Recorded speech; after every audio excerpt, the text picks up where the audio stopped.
and welcome to this lecture on the history of communication. The study of communication is a vast and complex field. And even though we could talk for hours about the presumed communication methods of prehistoric man and ancient civilizations after that, about the earliest forms of communication, theories on the development of language, the introduction of media to communication, to symbolism in rock art and figurines and such.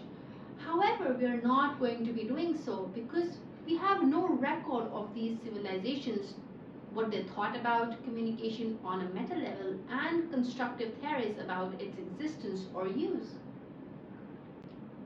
We will start our discussion in ancient Greece, where philosophers such as Aristotle and Plato began to develop theories about the nature of communication.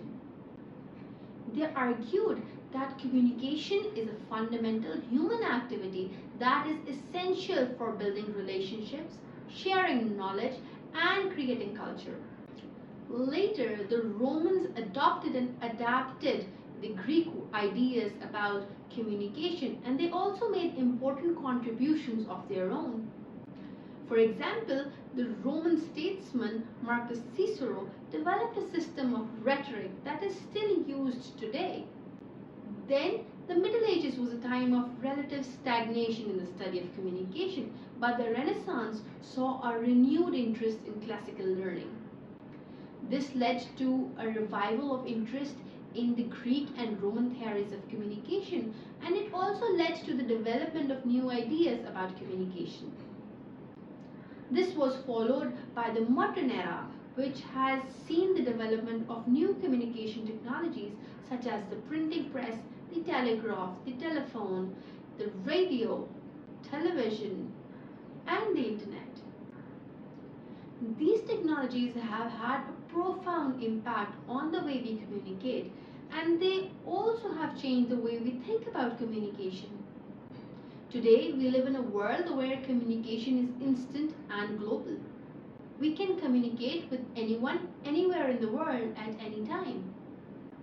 This has made communication more accessible and efficient, but it has also created new challenges.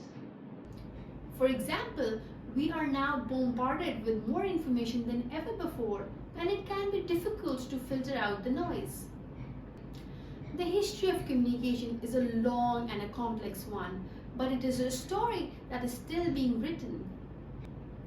As new technologies emerge, the new ideas about communication are developed.